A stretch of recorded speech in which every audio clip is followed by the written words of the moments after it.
নমস্কাৰ শুনুবাই পুনৰবাৰ মোৰ চেনেললৈ আপোনালোক সকলোকে স্বাগতম জনালো।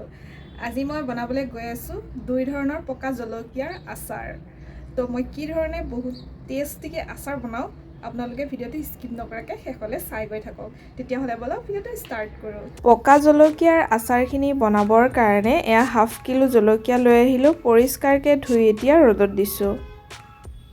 এইফালে এতিয়া গেছটো লগাই কেৰাহীটো বহাই দিলো।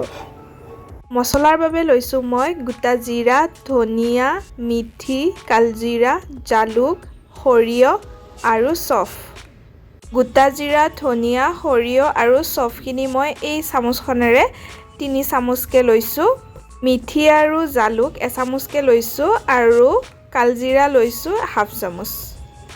এতিয়া মই মছলাখিনি ভাজি ল'ম। সৰিয়হখিনি পুৰা একদম ফুটিছে। গেছটো কৰি দিলোঁ মই বন্ধ। মই মছলাখিনি একদম ৰঙা কৰি ভাজি লোৱা নাই, জাষ্ট অকণমান গৰম কৰি লৈছোঁ ঠাণ্ডা হ'বৰ কাৰণে। এতিয়া বহলাই দিলোঁ।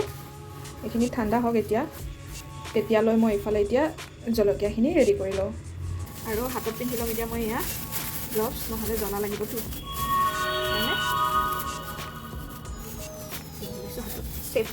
দুই ধৰণৰ জলকীয়া আচাৰ বনাম কাৰণে দুভাগ কৰি লৈছোঁ। এভাগ মই এদিন শুকুৱাই লৈছোঁ আৰু এভাগ মই জাষ্ট ধুই পানীখিনি শুকুৱাই লৈছোঁ। এই শুকাই নোলোৱা জলকীয়াকেইটাৰ মই এনেদৰে কাটিম। এনেকৈ মুখখন কাটি লৈছোঁ। কাটি লৈ এনেকৈ আৰু ইয়াৰে গুটিবোৰ এনেদৰে ওলাই দিম।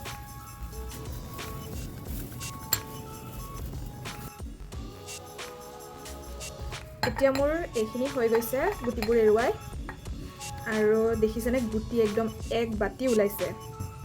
এতিয়া মই এইখিনি মই এতিয়া কাটি ল'ম। আৰু এইখিনি মই পেলাই নিদিওঁ দেই, ভাবিছে নেকি এইখিনি পেলাই দিম বুলি? এইখিনি আচাৰে বনাম।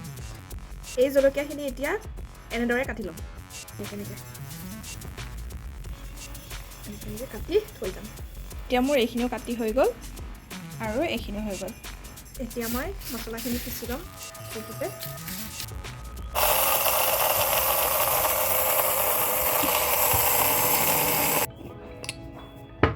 এইখিনিতে হৈ গ'ল, ইমান বেছি গুড়া কৰা নাই। এনেকুৱা মছলাখিনি মই এতিয়া দুভাগ কৰি ল'ম। যিখিনি গুটি এৰুৱাই লৈছোঁ সেইখিনি বনাম। এইখিনিত নিমখ দি লৈছোঁ। আচাৰত অলপ নিমখটো বেছি হ'লে ভাল লাগে, সেইকাৰণে বেছিকৈ দিছোঁ নিমখ। হালধি অকণমান দিম, কালজিৰা ইয়াৰে। এইখিনি ধুনীয়াকৈ এতিয়া মিক্স কৰি ল'ম। এতিয়া দিম মই ইয়াতে ভিনেগাৰ, হোৱাইট ভিনেগাৰ।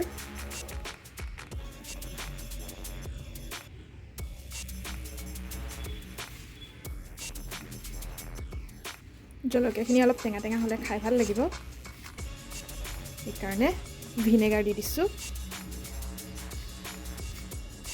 ভিনেগাৰ নিদিও বনাব পাৰে আপোনালোকে। আকৌ অকণমান দিম ভিনেগাৰ।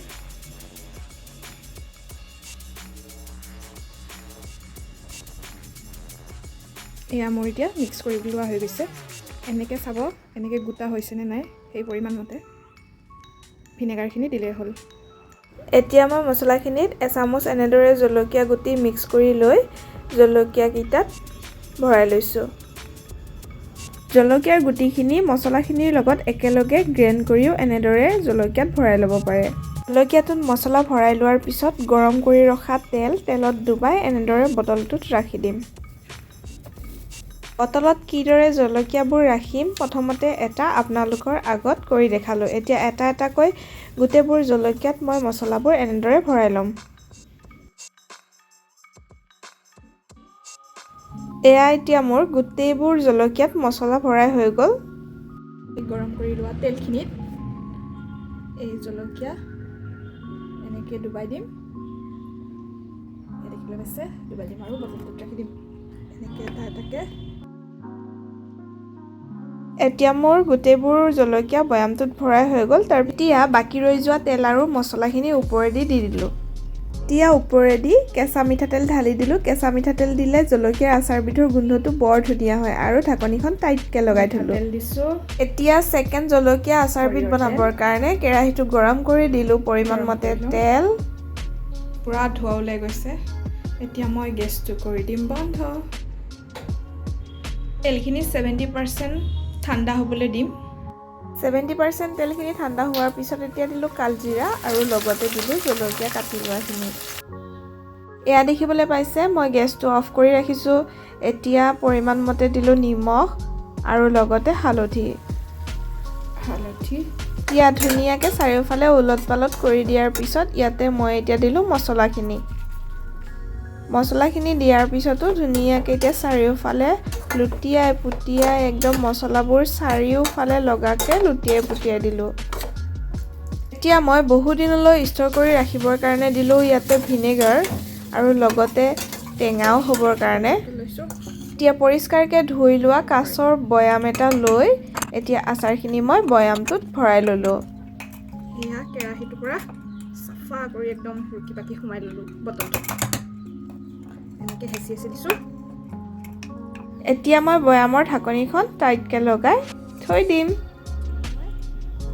এতিয়া এই আচাৰটোবিধ যদি বহু দিনলৈ খাব বিচাৰিছে তেতিয়াহ'লে মাজে মাজে ৰদাই দিলেই হ'ল অকণমান যেতিয়া কোমলি যাব তেতিয়া এনেকৈ নামি আহিব ন তেতিয়া তেলখিনি লাগি যাব ওপৰলৈকে এতিয়া এসপ্তাহৰ পিছত খাব পৰা হৈ যাব এতিয়া মোৰ 2 ধৰণৰ ৰঙা পকা জলকীয়াৰ আচাৰ হৈ গ'ল ৰেডি জলকীয়াৰ ভিতৰত মছলা সোমাই বনোৱা আচাৰবিধৰ সোৱাদটো বেছি টেঙা হ'ব আৰু জ্বলা কম হ'ব আৰু ছেকেণ্ডবিধ আচাৰৰ জ্বলাটো অলপ বেছি হ'ব পিছে মই এতিয়া 4 দিনৰ পিছতে ৰ'ব নোৱাৰি এয়া জুতি চালোঁ দেই বৰ সোৱাদ হৈছিল তো আপোনালোকেও এনেদৰে ট্ৰাই কৰি চাবচোন তো আজিলৈ আহিছোঁ বাই